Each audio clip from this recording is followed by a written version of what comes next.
Another live VA benefits Q&A. We are excited to be with you today and see what questions we can help each other with. As always, we try to help y'all, but you guys end up helping us with more knowledge as well. And so we're excited, and I see there's quite a few questions already, so we want to jump right in. All right, we got 3 questions, or I guess one long question from C4. So let me read these out. It's about aid and attendance, it looks like. So C4 says, I'm 100% P&T for TBI, PTSD, lumbar strain, and some other issues. Got denied for A&A due to primary physician not filing application correctly, i.e. saying I can cook and prepare my own meals, etc., which is a bold lie. I put in an appeal and got denied again. I am 90% sure my medical records should show the severity of my TBI. What can I do next outside of paying for private medical evidence to help my case? Don't have funds for private medical evidence. Carol, what do you think?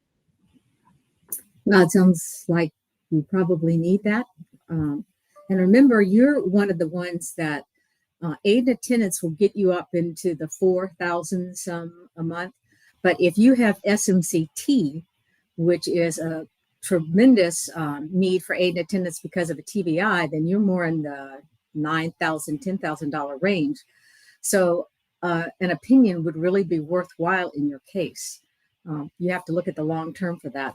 But if you can't get it's really hard to get aid and attendance. The VA hates to give aid and attendance, even when it's really needed. But so if you can get your primary to help you, what you need to make sure you focus on is that they only list service-connected problems and then what disability those service-connected problem causes. But this is one time when it's really worth the money to get that. What do you think, Matt? Well, I totally agree. I mean, this is, we've talked about this. These are the kind of cases we handle, and we spend a lot of money on medical opinions because it needs to be thorough. But if you don't want to get a medical opinion, where I would start is buddy statements. If you can't cook your own meals, who's cooking them? If you need help getting out of bed, who's helping you? If you need help, in the bathroom with your daily needs, who's helping you? That's what I tell my vets. I want statements from those people. Okay, so you got to the doctor who thinks he knows it all and puts in nonsense, like you say. But if you have the people saying, hey, I show up and do this for him every single day, that's really hard for the VA just to strike off and say, oh, well, the medical doctor knows more. No, the person in your life helping you with the basic daily needs of your life is the one who knows more in the situation. So I would start with that. If you have one person, great. If you have more than one person, frankly, I think that's wonderful too. I would also be applying for the caregiver program through the VHA as well. They have to do their own analysis. If you get approved for that, that's just more evidence to show that that these disabilities keep you from working. Keeping you from helping out and basically doing the just fundamental things you need to do on a day-to-day. Ultimately, though, if that doesn't work, getting a medical opinion, is necessary. I will say though, Carol, if it's, if there isn't that extraordinary need of, medical help in the house, and we're talking about a purely A&A situation where, as she said, you'd be getting $4,000 or so. Hopefully maybe starting with just those buddy statement works. But if you are at that point to where you need that help to go up, I mean, those are the cases, as we said, we get really thorough opinions. They are expensive, but I mean, if you're talking about the difference between $3,500 and $9,500 a month, and you need that, you got to go for it. And that's, unfortunately, the regional office ignores everybody, all those buddy statements. And so unless you have a fabulous opinion, you're usually going, even if you don't, you're usually going to the BVA. They'll take an opinion from a nurse practitioner over our neurologist at a regional office. But once we get to the BVA and we have all of that, that's when you win. But I'm just telling you, they're really hard to win. I definitely wouldn't give up. And I filed every buddy statement you can think of. That's really good advice, Matt. She's the queen of buddy statements, so she to me taught that. All right, so let's see. We got DJ Rock. Good to see you back. If my TDIU is based on 50% for depression and 60% for a back disorder is now protected at 20 years, but my increase from 50 to 70% isn't protected for another 6 months, should I wait to fight for SMC until the 70% is protected? I wouldn't. I mean, if the mental health by itself is keeping you from working, you know, that's money that they owe you. They should be paying you for that, and they're lazy. They should have done the analysis. Once you got bumped to 70% for that, they should have done the analysis. Say, oh, by the way, does this keep them from working so we can maximize his benefits Wait, and Matt, get I you up? thought you said he was 60% for his back and 50% for the mental health. Did I get that wrong? No, you didn't, and he's TDIU as a result of that, and he's saying that's Of the protected under the 20-year combination, rule on the TDA. combination. Yeah. Right, and then Okay. he just got increased to 70% for the mental health. Okay, that's what I Um, missed. But you're right. I would definitely go with that right away. yeah, so yeah, I would not delay. I think you know, that's money in your pocket. And what I like to say there, you know, I'm very cautious about applying for more benefits once you're IU and P&T, but you're playing with house money here. Okay, you have a protected rating, so they can't take that away from you. So all we're Right. going for is more, and so that's why I would be aggressive there. Mario, denied bipolar, oh, excuse me, biplantar fasciitis 2010, finally went through STR, found entry from 94 for left uni plantar fasciitis. Would this be a new supplemental or Q due to filing for bi and only being uni and STR? Okay, I got a If, question. I'm not understanding. Can you? well, I haven't finished the question. You can't ask a question until I finish the question. I mean, Well, what I'm are we gonna do already here? asked. He's I written out a asked. lot. Okay, well, we'll see if we can digest it Right. together, and then we'll ask questions. Where was I? Okay. Would it be a new supplemental Q due to filing for bi when only uni is in the STR? If L if L service connection can, if left service connection can right be secondary. I do have a diagnosis for bilateral plantar fasciitis with insoles and night splints and ibuprofen for flare-ups. What is considered a current diagnosis? All right, we got a lot going on there. I'm not going to deny, Mario. You're throwing a lot at us. Let's start here, okay? Okay. You hit one of the keys when it comes to effective date, okay? If you applied in 10 and were denied, they come back and they say, okay, we have this service record from 94 showing that you had a foot problem in service. If they had not associated that service medical record with your claims file, okay, when they made that decision in 2010, but they just got it in this new decision, well, that actually allows you to open that prior claim to 2010. It's so hard to reopen a claim that's already been completed and not appealed. But if that's what happened here, you can go all the way back to them, okay? It doesn't matter if you had bilateral or unilateral plantar fasciitis in the record. What matters is something happened in service. And you have a current diagnosis now, and you have a doctor that can say, here's the link between those two, okay? This happened in service. He has this diagnosis now. That what happened in service is related to or even caused what's going on now. So what do you file? If you've been service connected, I would file a higher level review for the effective date. Okay, if you haven't been service connected and you just got that service record, then I would file a supplemental claim saying that it's new and relevant evidence. And what's considered a current diagnosis? If you have a diagnosis in your record of either the unilateral or bilateral, I think you're there. Carol, you got anything? No, you did a great job. Oh, gosh, I love hearing that. All right, Antoine. Matt had COVID for 10 days, so I'm being really nice to him. You better, Matt. Oh, that's funny. Antoine, just went from 70 to 90%, 94% total.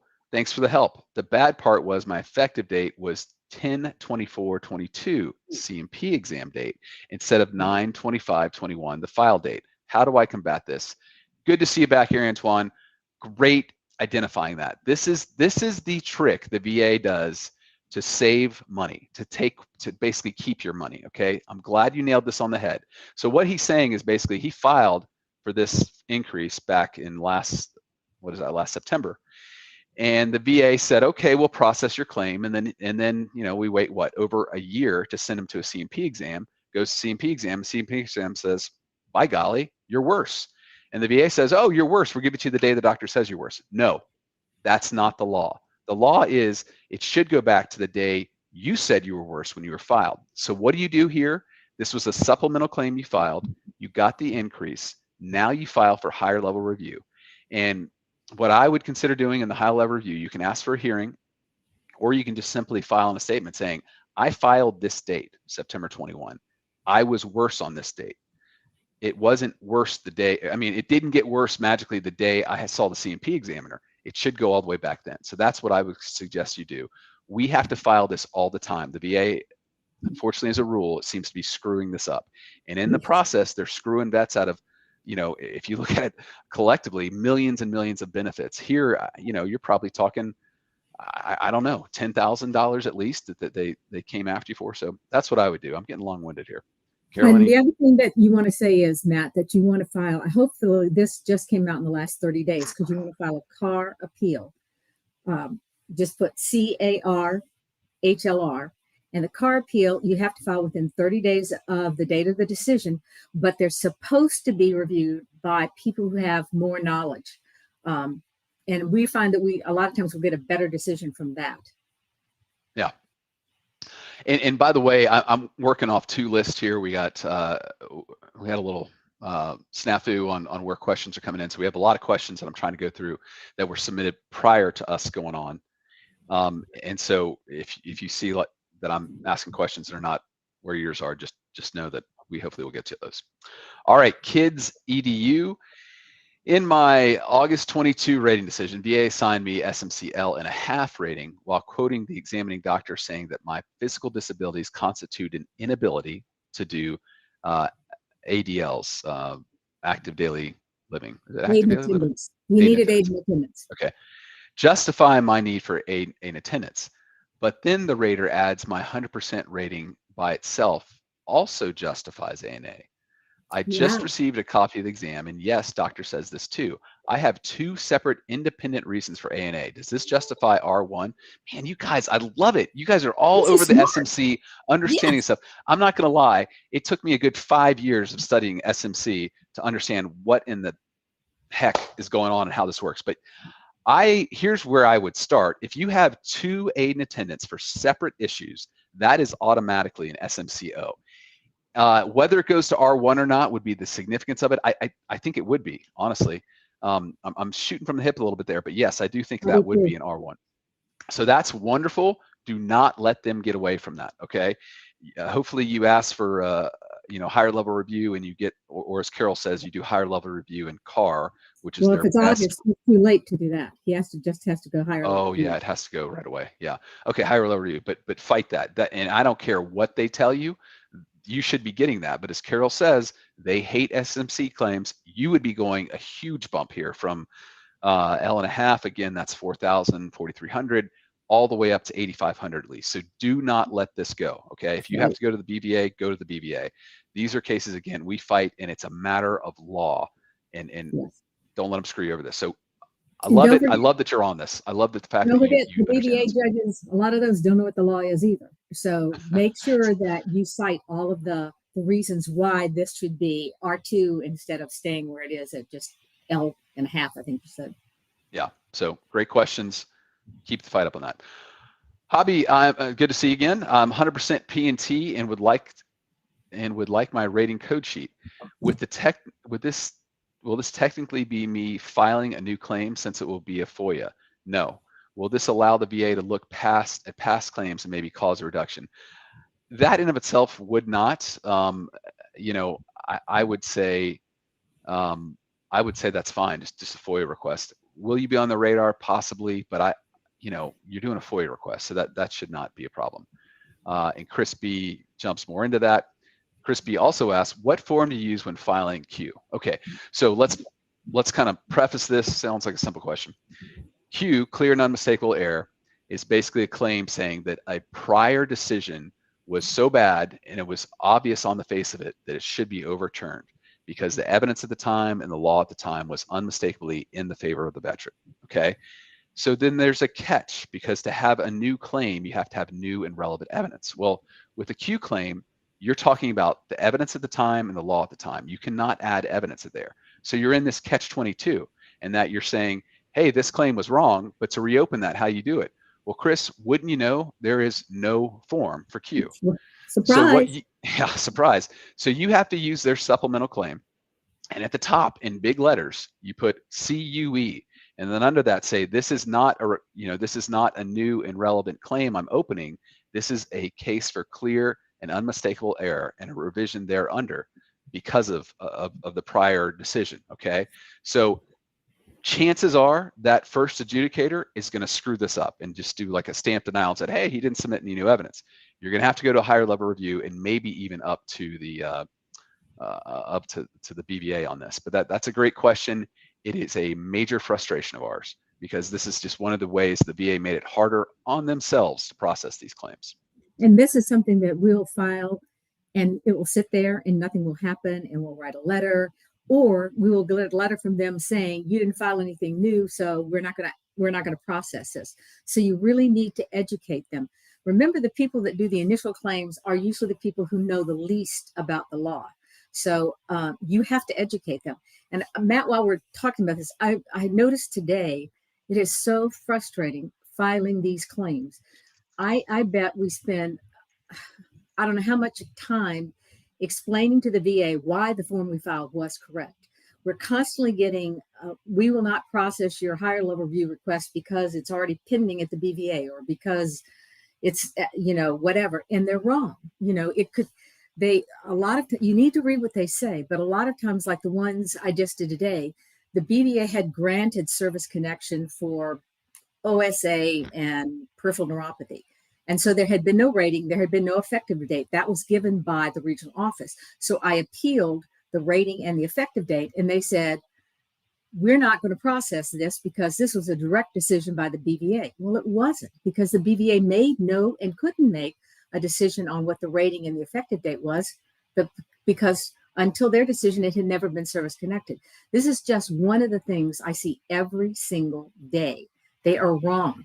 Read the letter and figure out what you really filed, and then send them a response. If you don't get a response, file another 0995 or whatever you have to do. But there are so many cases being turned down, stopped, because they don't know what they're doing at the VA. This is a real problem, and you need to make sure they don't do that to you. What Carol said there is the irony of our job and your job, and that we have to educate the VA. Yes. These questions, kids, EDU, as far as SMCS, I love the fact that you guys are educating yourselves. I love the fact that you're going in with an informed claim. And I think Antoine even talked about how he understood his effective date was messed up due to the VA. It boggles my mind that you have to go in when you have this benevolent agency that has a duty to assist you to help your claim. You have to help them understand what their law is, what their damn regulations are. Okay. Yes. But I love this. You guys have so much understanding already, and just working, working here with you guys and talking back and forth. I'm so, it's almost like hopeful in a way here, in that you guys understand this, that you got to go in armed with the law, armed with the medicine. Okay. And Matthew, I would add to that. I want you to spread it to the other veterans that you know. Yesterday, I had an appointment, and the guy that I was meeting with told me that his father was in the Gulf War, and his grandfather was in Korea, and both of them were getting 100%. And then he was telling me the problems they had, and I said, they're only getting 100%. And he said, well, that's all they can get. He had no idea that they clearly, from what he told me, deserve more, but he didn't know. And so we're hoping that all of you will go out and tell everybody, so that veterans start getting what they're entitled to get, because this is just not right. These SMC claims are inferred claims. That means there's no form, because the BVA is supposed to read your record and realize, oh my gosh, this person qualifies for aid and attendance. I have never, ever seen that happen. You have to ask for that.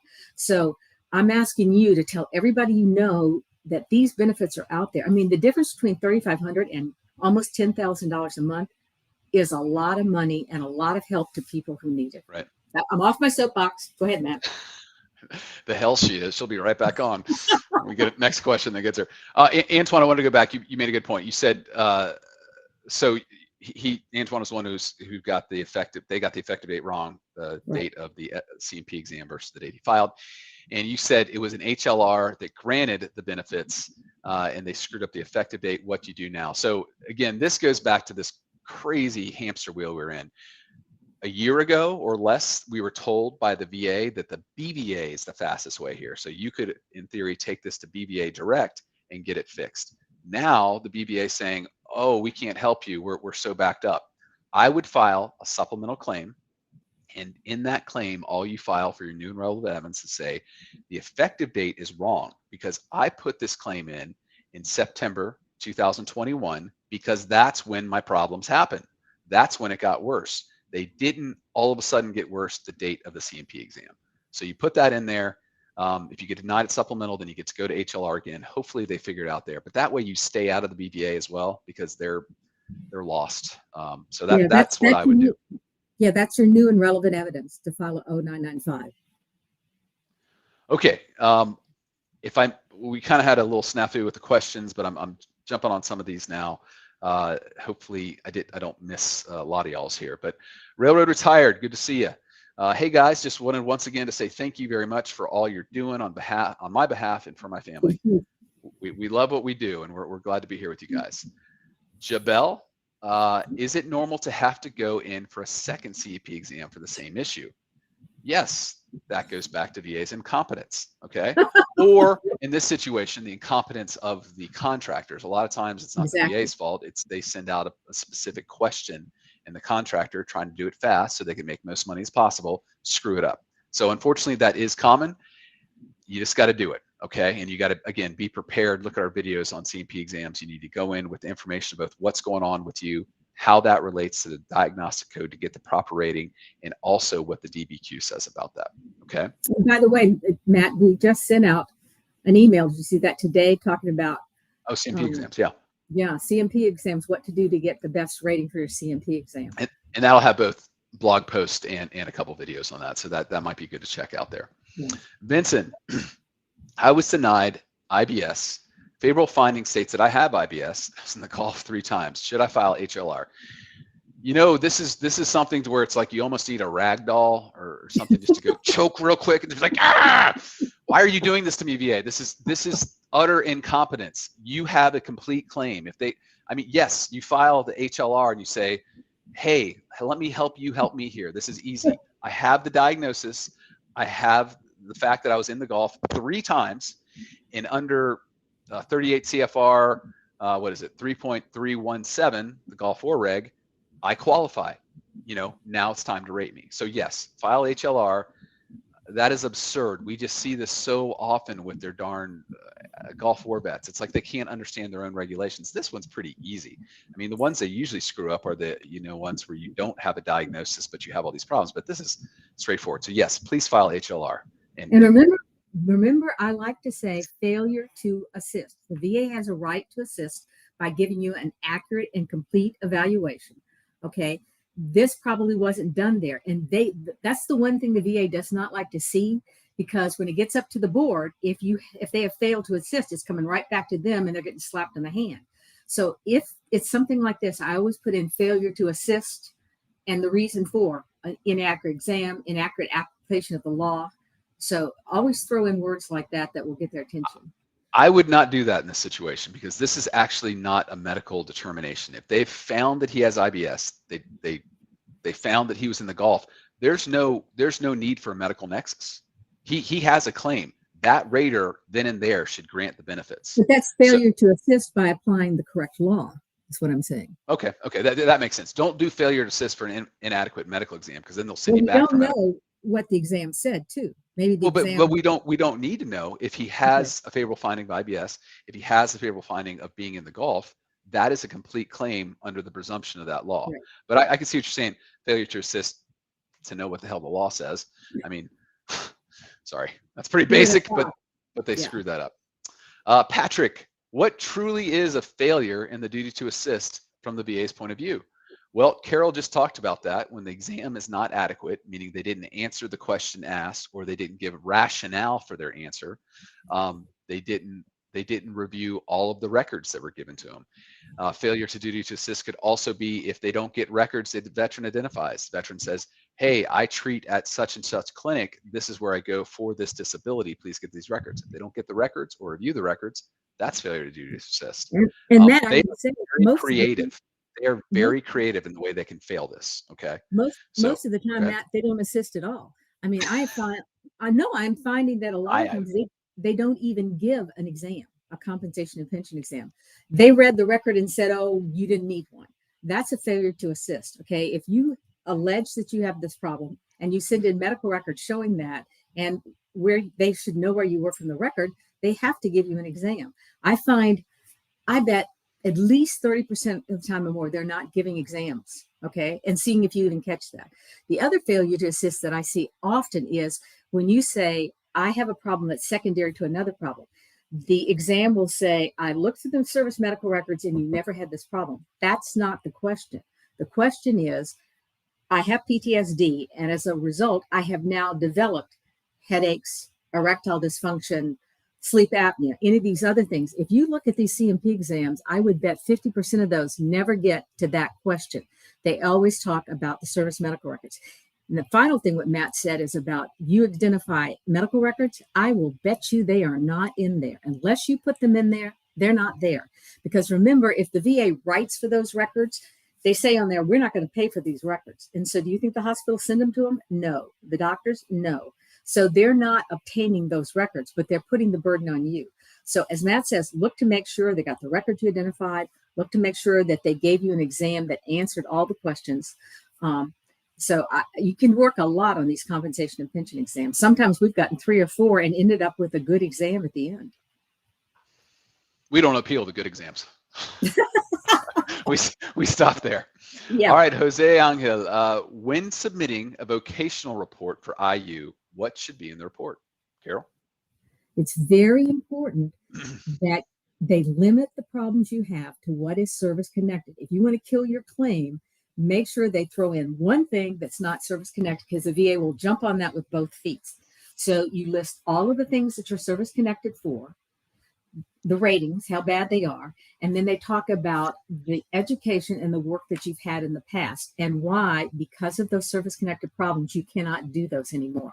Remember, age does not count. Age is irrelevant for that. Yeah. Greg D., has there been any movement lately at the BVA in the evidence submission docket? I'm going on 3 years and waiting. Thank you. There has been no movement, Greg. Is backwards a movement? If so, yeah, it literally is backwards. And again, this is so infuriating for us because the VA came out and they said, yeah, if you don't put your case in the hearing lane, we promise we're going to, get this going forward.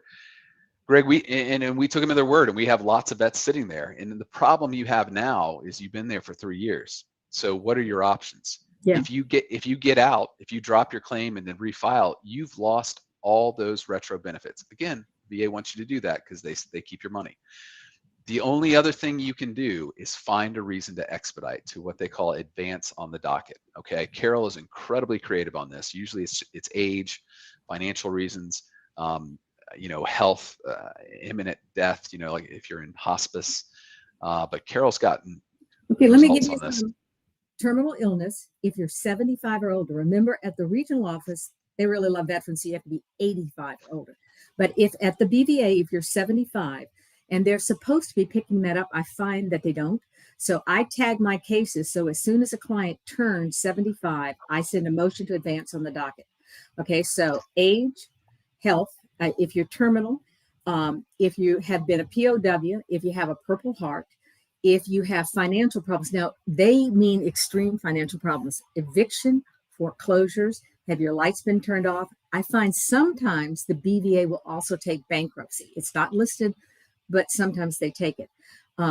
Here's another. I have an example. I have elderly parents who are taking care physically and financially of their disabled son.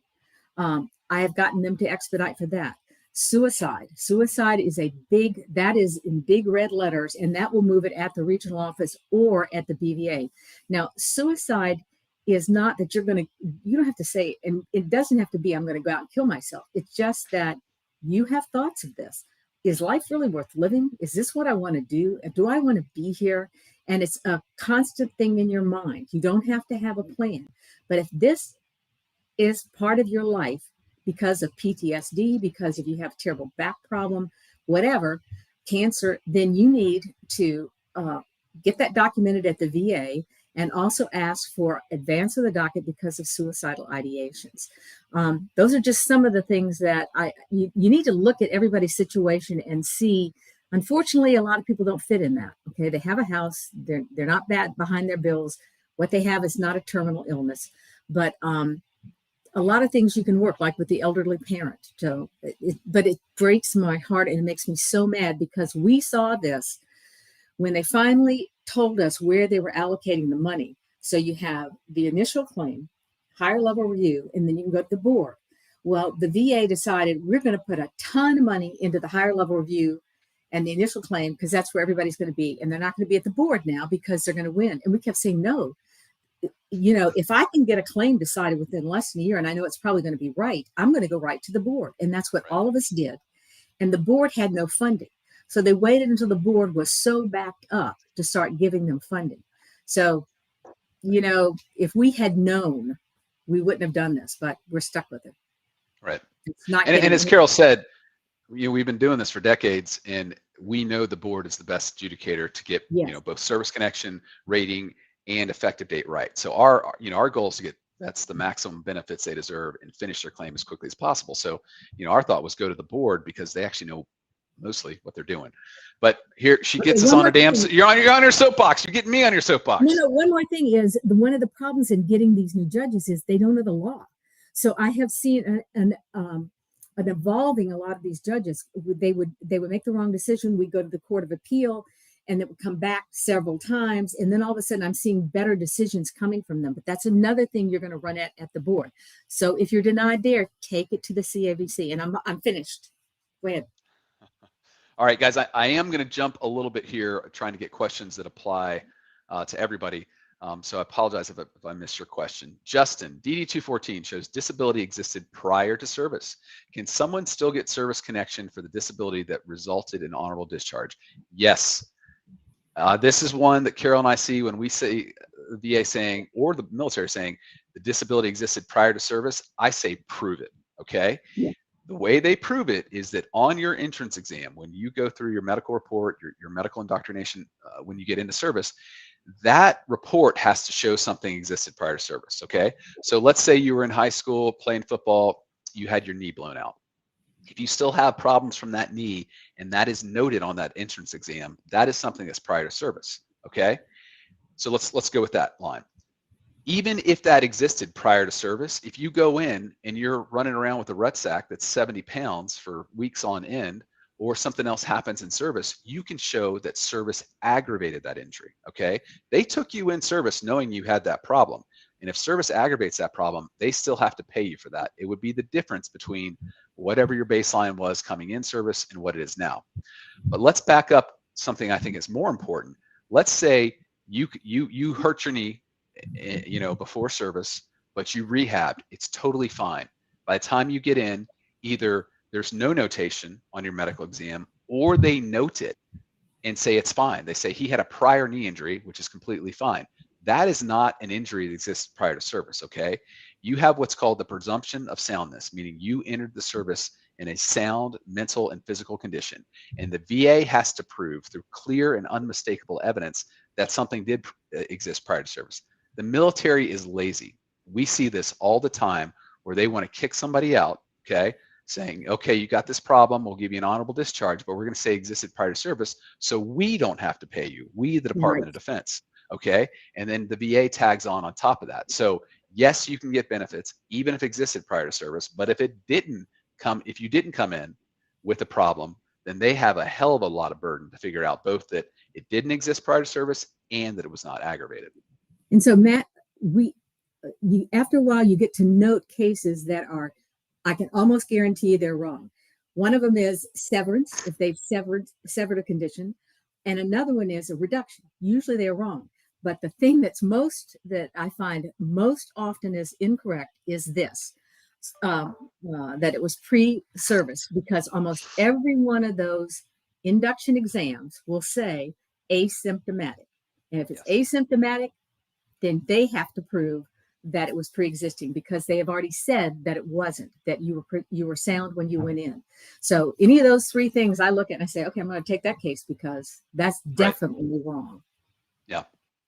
But once again, you're dealing with the regional office that doesn't know. And so you need to get your, you need to get the entrance exam and say it was asymptomatic. And then you need to do the rest of them showing is I had to go in after going through boot camp because look what happened. If you chronologically outline it for them, you can have a better chance of winning. Philip Sage, good to see you again. Are judges at the BVA off for the holidays? My AOD was submitted in June, approved in September, but hasn't been updated. I would follow up with them. I'm not going to comment on their holiday schedule because that's just not worth getting me in trouble. But I would follow up and say, hey, it's been 3 months. Tis the season for them to be generous. We're in the holiday season. A lot of times we see claims go through that take longer in normal times. So I would just say, hey, what's going on here? Can you please let the VA know that I've been waiting and this is really important in the holiday season. You know, I would really like to see this go through. So that's what I would say. Frank, is it better to have PTSD and TBI rated together? I always want separate ratings if possible. There are times where the worst problems with the TBI are pyramided with the PTSD, meaning they're overlapping symptoms. And so at that point, you know, the rating together is what it is. But if you can parse them out, okay, there's a mental health rating for the PTSD, and yes, the TBI contributes to it, but there are other significant disabilities that the TBI causes. You want them separated when and where you can. And usually they're physical. Yeah. Dizziness, headaches, vision, things like that. But if you get to memory, anger, you're right there in the PTSD. So think of all the physical things that the TBI has caused. Yeah. Trump said, Camp Lejeune Marines have made claims for years about being ill and denied. Now, decades later, the DoD admits to the situation and diseases. So those who made claims were denied decades back. Did they get back pay? The answer is no. We actually brought this up with the director of compensation with the VA when they're coming out with this regulation. We were pushing for this. I mean, in light of fairness, I mean, for all the vets we speak with who had Agent Orange exposure, and it wasn't until decades later that the VA came out and said, okay, that's true. They did go retro with them, but they did not do this with Camp Lejeune. So under the law, no, there is no right to get retro benefits. I disagree with that, but that is what the law says, and unfortunately, we can't. We didn't get to write it. Yeah. Glenn Gayer, how to make my wife my caregiver? That would be something that when you apply through the Veterans Health Administration, you say this is who my primary caregiver is now, and this is who I'd like to be, and who should be paid for helping me as they do. So in other words, when you file a claim, wait a minute, when you file, you go to wherever you're getting health care, the VA clinic. You don't go through the VA benefits section. Okay, they're totally separate. Juan, how is it that the ZMP examiner agrees with the veteran on a 50% likely than not on back issues caused by service, and yet the RO denies service connection? So first of all, it's the adjudicator at the regional office who has the ultimate decision. They have to take into advice, or they have to take into consideration what the medical examiner says, but the ultimate decision is not the doctor, it's the adjudicator. That being said, the adjudicator has to have a reason for which to deny you, okay? If you have medical evidence from their doctor saying it is related and they deny you, well, you need to see in the denial why. What other evidence did they have to base that on? Because the adjudicator is not competent to make a medical determination. So they would have to have separate medical evidence. This would be one where I would appeal to the higher level review and say, look, all the evidence in the file is favorable to me. This adjudicator was out in left field and just thought they could make a decision, and they had the power to make a medical determination. That's what I would do. So I agree that is off, and that should not stand. Matt, I'm seeing that more and more. That I'll see, oh, it's a great CMP exam, and then when they make the decision, they deny. The other thing I would say is I've had a number of veterans say the examiner was really friendly, said, this is what I'm writing it right down here. And then you can see the back and forth between I don't know who, but then they change their opinion when they write it down. And I have heard, never mind, but so that can happen too. Look at her being judicious with her words. Wow. I don't think it'll last long. All right. VFHO submitted a claim for sleep apnea, or sorry, for sleep disturbance secondary to PTSD. They scheduled me for a mental health C&P exam. Why? This is where you need to go look at the diagnostic codes, okay? Where would sleep disturbance fall under it? Sleep disturbance actually would be a 30% rating under the mental health condition. So even though this is something you're saying is secondary to your PTSD and seems like should be rated, something similar to sleep apnea in that diagnostic code, really it's rated under the mental health code. So they're sending you to a mental health C&P exam because the symptom you're describing, the problem you're describing falls under that. Okay. So that's what they're doing there. So if you actually have sleep apnea, then you need to state that, because then you would go into a pulmonary problem. And if the sleep disturbances is your main problem and you already have a PTSD rating at 30 or 50, you will not get a higher rating because again, that's pyramiding. That's contemplated under the same symptoms that you already have a mental health rating for. John O'Hara, any idea when the VA will implement new mental health criteria? So for those who haven't seen, the VA has proposed multiple new diagnostic codes for several different issues, one of which is mental health. They propose these, and when they change their regulation, they have to do what's called a notice and comment period, meaning they have to open up to the public for a certain number of days and let people write in comments, write in questions. Once that's done, they close the comment period, and then they have to respond to every single one and or change the regulation due to some of the comments they have. They had more comments on this issue than anything else they've ever published. Well, actually, it's funny. They had comments on this and tinnitus and sleep apnea. So they put all those out at one time, and they got this deluge of comments and questions on them. So we are hearing that it's going to be late 2023 before they even respond to them and issue the new. Which is good for us, because most of those are not good for veterans. Right. James had a record review for migraines, headaches on the 21st. They received it on the 23rd. What are the chances that it'll get done by the 1st? None. If it's in a denial really quickly. Yeah. There you go. Yeah. And I'm not being facetious. It's just what we see. Yeah, that is true. Rico Mai, I was partially rated with a 50% rating. I had a C&P for 9 deferred conditions. I have my nexus letter on 8 of the 9. If I get a negative opinion from a C&P exam, does that mean I'll be denied service connection? Now, the law would state that the adjudicator has to look at the two opinions together and decide which one is more thorough, which one is more accurate, and go with that.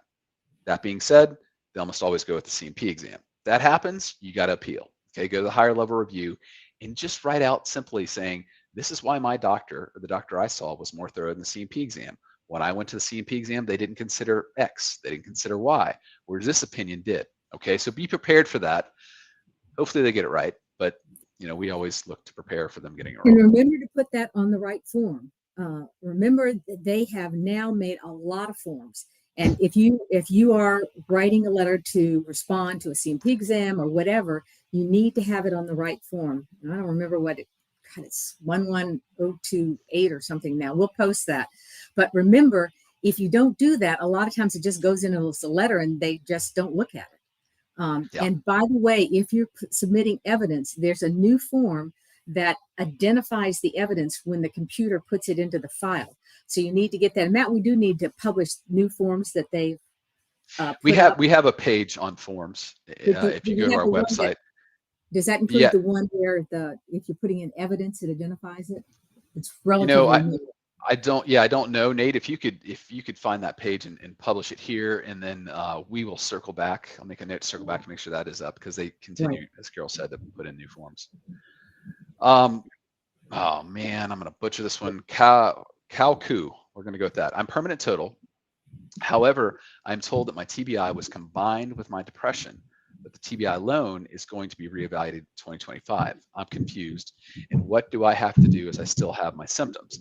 You need to continue to treat. You need to continue to go to the doctor. You need to continue to say, this is what I'm dealing with, doc. When the doc says, how are you today? You say, well, here's, I still have this. This is still a problem. I'm doing the best I can, but you know what? I'm struggling. Okay. So get those records in. They might or might not evaluate you in 2025. it's a crapshoot, but you need to proactively treat and proactively get those medical records showing how bad you are. And remember, if you have physical problems because of the TBI, you also need to say, I was not given a rating for these, and list them. Okay. Headaches, Yeah. Meniere's disease, tinnitus, those kind of things. Gerard, currently going through my CMP exam for MEB. Had a mental health condition, excuse me, had a mental health exam for depression. I just got another exam scheduled for me for PTSD. Is that the norm? There's no norm with the darn VA or the MEBs. It should have been done in one, but could they have drawn it out and doing it two? Sure, that's. And a word of caution to anybody that is going through a medical board. The problem is over and over. I mean, the medical boards are not generous with the ratings they give you, but I find that if those ratings, once the VA gets you, go down. It's amazing how much better you get immediately after you get out of the service. So anticipate that will happen and be prepared for that. Yeah. And that's by going to the doctor, documenting all the problems you have. Don't rely on that medical board alone. Yeah. And again, I am jumping around a little bit here, guys, just to let you know. Dina, the VA combined my TBI, stroke, seizures, speech impediment, paralysis, and PTSD for 100% rating. Then I applied for aid in attendance and got it, but they gave me compensation for the letter L. Okay, it sounds like Carol's saying, pick me, pick me. Pick me, pick me. Strokes, seizures, speech impairment, paralysis, none of that has to do with PTSD. You need to get separate ratings for all of those things. And you definitely need aid and attendance, but you may need more than that. Remember, if you lost the use of your hands, can you pick up a coin off the center of the table? Can you balance and push off with one foot? Strokes, that can easily have vision, hearing, were they affected? So you really need to make sure each one of these separate problems, the residuals of the stroke, how often do you have the seizure? I mean, that is a terrible rating. It's good they got you to SMCL, but I agree with Carol in that the symptoms should be rated under the separate diagnostic codes. Yes. And would it get you a higher rating? Maybe, maybe not. I think you would at least be bumped up a half a step to SMCL if you get all these ratings separated. But I'm with Carol. What is that paralysis? Okay, because if we can show loss of use of one extremity or two extremities, and then have a separate rating for the SMCL, now we're talking. Okay, we're getting you up to the M and the N and the O and the SMC. Okay, those are big cases. Or the R's. And as Carol said, they don't like to pay those. That's big money that they want to keep from you. Okay, so yes, get them separately rated. Because that's what they do. They take people who are most disabled, give them 100%, and they think, oh, this is great. This is all I'm entitled to. And they go this away. Handout. Yeah. This handout. There you go. You get Carol on her pedestal again. All right. Jerry, what are some claims that are secondary to sleep apnea? Carol? Oh, God. I need to look them up, but there are hypertension, diabetes, mental disease. I mean, it just goes on and on. Sleep apnea is one of the worst things you can have, in addition to sudden death. And I'm not joking about that. So I would go to Google and say, sleep apnea causes what problems? And the list is long. And that's our big problem. The VA hates to service connect sleep apnea. A lot of times I don't care, just give them a 0, because then I want all these other problems it's caused given service connection and rated, because these are bad problems. And I will add to that, when this new diagnostic code for sleep apnea comes out, and it's going to limit most people to a 10% rating, they're not going to be able to get that 50% rating anymore. This is where you need to fully look at the picture of your whole problem. Okay, it's like Carol said, all these secondary problems. If they're gonna, put the ceiling on you for 10% for sleep apnea, well, you probably have all these other problems: the depression, maybe the diabetes, the hypertension, strokes. Okay, file for all of those. That gets you the rating you're entitled to. Okay, they're trying to see, we can be lazy and keep you down here at 10% because it's just sleep apnea. Well, all these secondary issues can be related, so make sure you are filing for your complete picture on these. Glenda wants to know if a 2-month response time has filed for TDIU It's been 2 months. Is that normal? Yes, unfortunately it is. If you want to call, but that is a pretty normal waiting time. Lakeisha, how long do nexus letters have to be? Doctor wrote, tear likely resulted in her injury in the military. Knee issues reported in military, had surgery on ACL, MAL, and cartilage in 19. Okay, what I want is one more sentence there, okay? Tear was likely the result of her injury in military. Why? The why here is implicit, in almost in parentheses, because I said so and I'm the doctor, okay? That doesn't win you the benefits. The doctor needs to say, why did that tear in service lead to the diagnosis you have now? It can be just one sentence, but we need that one sentence. Creatively, Kara, is there a place I can track my VA docket status for Veterans Law Judge hearing? E-benefits is hardly ever up to date. This is hardly ever up to date. They'll change it sometimes and just say, yeah, it's with the judge, but that doesn't mean, or it's on the judge's desk. That doesn't mean anything as far as you getting a decision quicker. You can also call their 1-800 line for the BVA, and that should have it in there. If you have nothing to do for a couple of days and hope to get through. Yeah. The problem with the BVA is they're so backed up that they're, we also supposedly have access to what's going on at the BVA, but we don't. It just says, waiting for hearing, or which we never have, or it says assigned to a judge, and a lot of we don't know, and they have gotten less information to us because they've gotten farther and farther behind. So I don't know of any system, and the calling was just a waste of time. Okay, yeah, it's frustrating, that's for sure. Yeah. Marvin, how can I get a copy of the C&P exam results from a week ago? Carol, what is the quickest way to do that? Just write they have been very good, I have to say about that. Just write the VA and said, I have C&P exam, I would like a copy of it. And I find that they're getting those back within 30 days a lot of times. Yeah.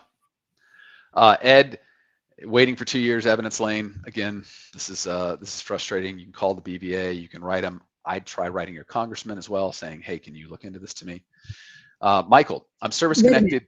To everybody out there, please get with your if you don't like the BVA, please call your congressman, call your senators. These are the people that can move the BVA. Nobody else can move them. And if they need to know from you, yes, their constituents, that you're pissed off and that they're making you wait, deny, delay, wait till you die.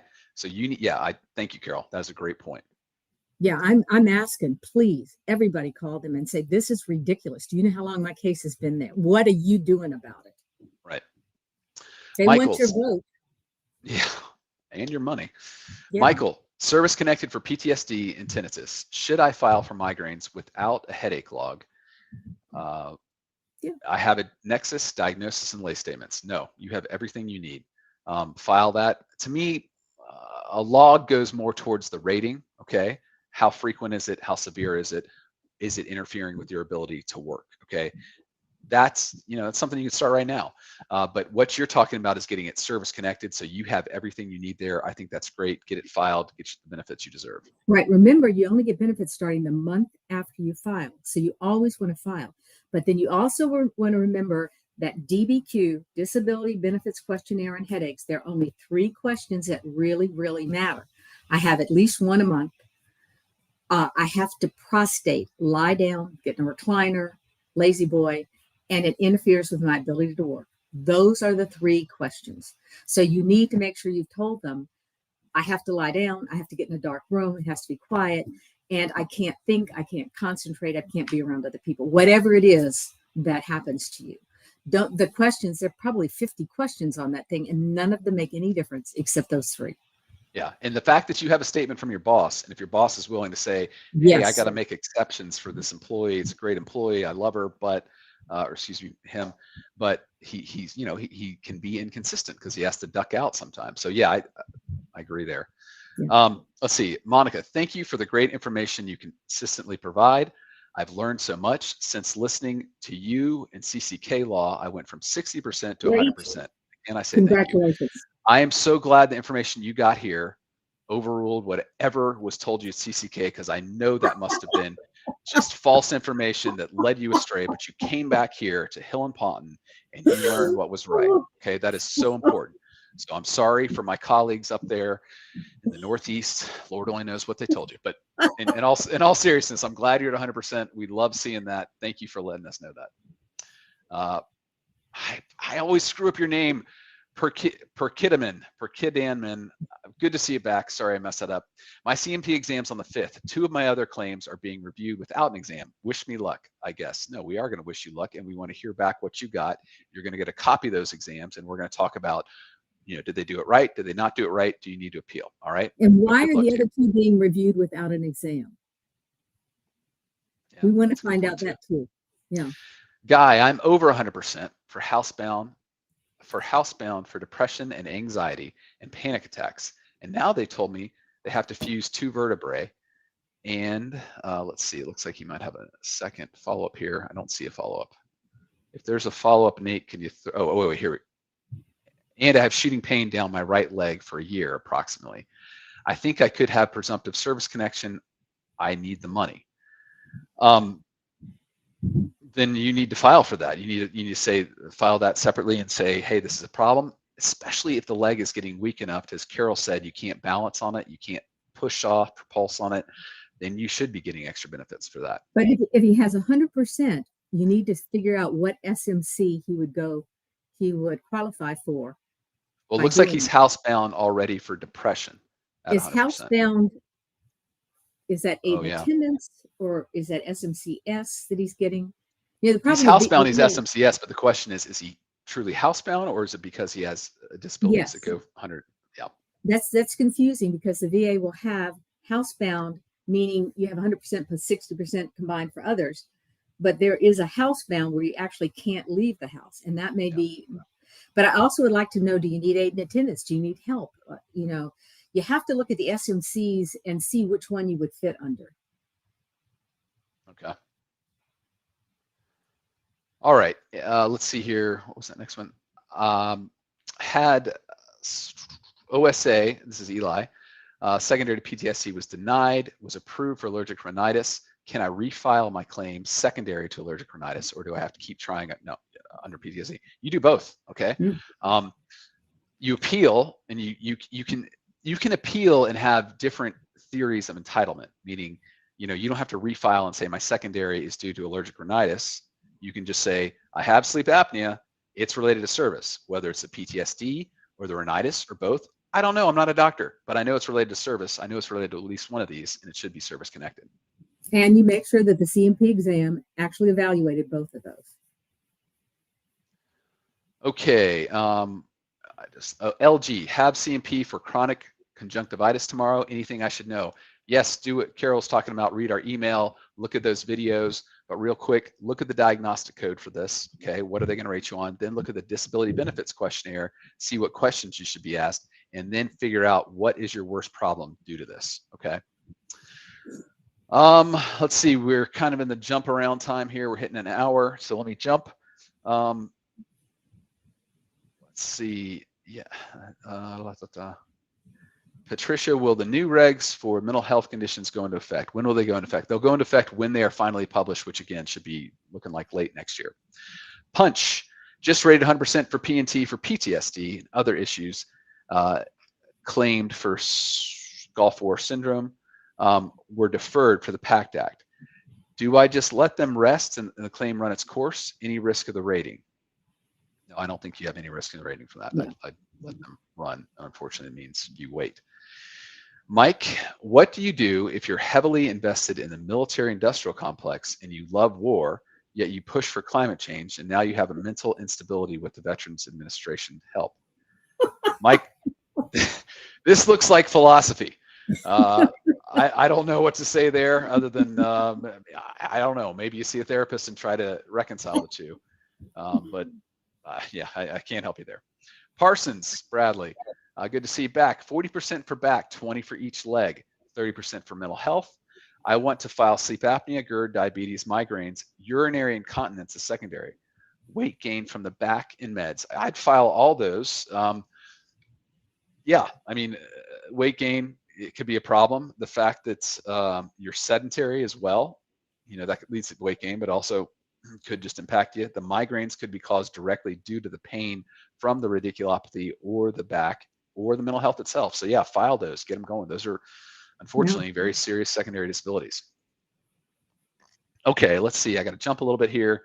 Let's see. Billy, I have a 70% rating due to severe depression and anxiety disorders since 2013. I applied for unemployability recently and got turned down. Would my next move be to apply to the next level, appeal to the next level? Yes, it would be. And remember, 30 days, go car. That's the most important. If it's egregious, yeah, I'd go car. Well, no, regardless, I think you get a better, they divide the car appeals between two different offices. One is really much more favorable, the other not so much. But this way, you're supposed to get somebody who really knows the law better. And I find I get better results from them. Yeah. All right. Let's see. Just jumping around some more. Liz, 90% put in a claim for aid and attendance in October. In November, they sent me my package. That just jumped. My package to another out-of-state C&P exam for second opinion. I feel cheated. If it's an out-of-state exam and it's far away, you need to write them back and say, this is not adequate because I'm not close to this. I need you to bring me one. I need you to have one closer to me, and go from there. As far as having to go to these exams, unfortunately, it's a hoop you have to jump through, but you don't have to drive forever to make it happen. I know, but I'm wondering if what they did is send it to somebody to review the one that was already done. And that means that they may not like the one that was done before. And so they're having somebody else. I would definitely get copies of both of those. And can I go back about the 100%? I can't stop you. For unemployability, if you've got a 70% rating or a 90% rating and you were denied, one of the things, this is what I do. I want to send in your Social Security earnings record. Okay, so the Social Security keeps a list of every year, 2020, 2021, going all the way back, showing how much you worked and paid Social Security. And that's one way to help prove that you were not working after whatever date. The second, if you can get a letter from your employee, and I think the form is 4192, VA 21-4192. If you can get a letter from your employer saying why you had to stop working, that you couldn't sit in your chair and you got sick every day or whatever it was. And then you want to say in a statement that's on this form that we have up, that means it's sworn to, I stopped working on this date because, okay, I have the following problems, and make sure they're all service connected. And that's why I can't work. And then you should look at the C&P exam. And did they notice all the problems that you're talking about? Did they misrepresent what you said? So I think you can make your case a lot stronger if you put those things in. I'm finished. The dude. All right. Sidebar here. My wife, my father-in-law, my brother-in-law's favorite movie is The Big Lebowski. My father-in-law actually met the guy, the dude that the movie was based on. We cannot wait to show it to our children, but they are still too young. We keep on watching the movie and realize, no, they're not quite ready for that inappropriate humor yet. Or worse, I think, to see their mother laughing at that inappropriate humor. All right. So sorry, back to your question. Thank you for scheduling these as well as short video blogs. I'm scheduled for my second TBI C&P tomorrow and fourth PTSD C&P exam on Friday in 5 months. What is the VA trying to do here? I can't tell you what that C&P exam for PTSD. I mean, that's ridiculous. You need to be consistent in discussing with them your problems. Okay, they can't take the truth from you. Okay, if you know what the disability questionnaire says, what the diagnostic code says, and you know what you're suffering day to day, you need to just tell them that, hey, this is my problem. I don't like being around people. I don't like taking orders from bosses. I don't like trying to develop new friendships. I like being in my house. I like not having to be in situations where I might snap and yell at somebody and I don't know. Okay. I hear you. That is frustrating. They should not be doing that. And you look at all these vets waiting for benefits and they're doing this. Give me a break. Yeah. I also say the VA has amnesia. Whatever you said before doesn't count unless they think it can count against you. So you always need to give them all of the things that they think make PTSD legitimate. and get the DBQ, Disability Benefits Questionnaire. On page 4, it says criteria. If you don't have something to answer for every one of those, it goes A, B, C, D, then you cannot have PTSD under the VA thinking. So make sure it will say stress that you were, the stressor you were saw. It will go over things like Matt says, not wanting to be around other people. You need to have something for each one of those. If you don't, they're going to find you don't have PTSD, as crazy as that sounds. Please, and then I would look, they have a list of symptoms. You need to go down each one of those symptoms and note the ones you have. Because when you get in there, you're going to get nervous, or you're going to think, I already told you that. Well, don't, it doesn't matter what you said before. You've got to say it again. Yeah. And I will say also, I'm glad you're watching the short video blogs we have, a minute under. Carol and I tend to talk too much, and people watch these videos, and here is, you can get one nugget in this whole hour section that you really wanted. And so what we're trying to do is also cut those out, so that if you don't catch the whole hour, yet one of these things on migraines or an increased rating or how long's the BVA taken, we're trying to cut those into these short little 1-minute sections, so you can see those and not have to listen to us, go on and on about everything else. And like here I go again, just on the PTSD. Oh boy. You need to treat the examiner the way you have treated your family when you wished you hadn't. This is your one chance to let these people see what it has done to your life. You don't help yourself by going in and being the nicest you've been in 20 years. They're there to find out what's going on with you. Let them see it. And I'm not being facetious. I mean this. Okay, we got a couple more. So let's go here. We got Steve J., one of God's servants. I am an unrated Gulf War vet from Southwest Asia. Service Navy, Red Sea duty. It appears the VA did not include any of the waterways in the PACT Act. How will they reconcile this discrepancy that I have about 5 presumptions? Okay, so the PACT Act, I'm just kind of wanted to pull up this regulation here. The PACT Act doesn't overrule, but it supplements the regulation on Gulf War. Okay. Oh man, I couldn't get it up. And again, I think that's 38 CFR 3.117. All right. And that regulation lists at the very bottom all the places it covers. It covers not just the land, but also the sea. Off the top of my head, I don't know if the Red Sea is covered, but go look in there. If you're saying it was already covered, the PACT Act doesn't take that away. Okay, it supplements it. So it supplements it's on the disabilities, not necessarily what was or was not covered as far as the geography. Let's do just a couple more. Let's see.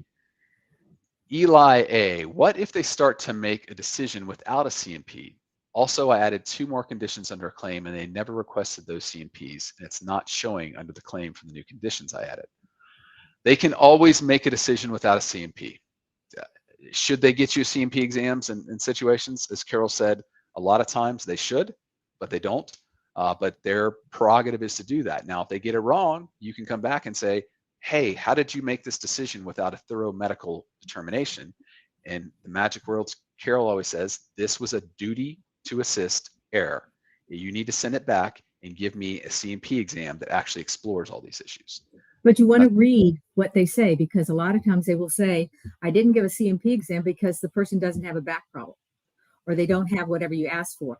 That means they don't have your records. So you need to get your records and say, and I guess you'd have to go supplemental for this and say that, I don't know, would you file an aid to a request to assist? I think I would. I'd say, request to assist, I noted these and they weren't obtained. But look at why they denied you. Yeah. I'm going to throw in the chat. This is the regulation for Gulf War. It's 38 CFR 3.317. I missed that, and I think you can see if the Red Sea is in there. I can't do that right now, but if you look that up, hopefully it'll show you in there. Okay. I think this will probably end up being our last one here. Brendan Morgan, I have been given a 0% rating for migraine secondary to tinnitus. How do I get a higher rating for migraine? Carol, you want to go first? Yeah, I always think having a migraine diary is really important. And you only need to do a month. But what you want to do is show how many you have, how bad it was. Did I have to go lay down? How long did I lay down for? Did I get sick to my stomach?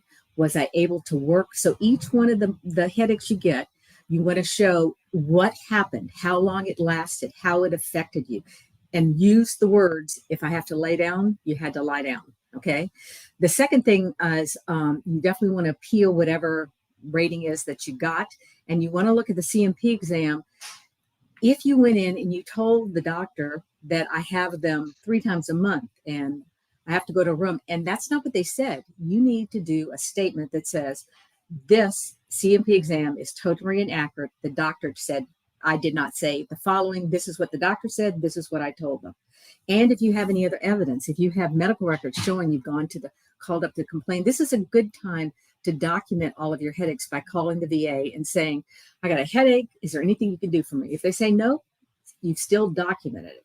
Right. And Matt, did you add to that? Well, so here's what I want to say first, Bryn. Great job here.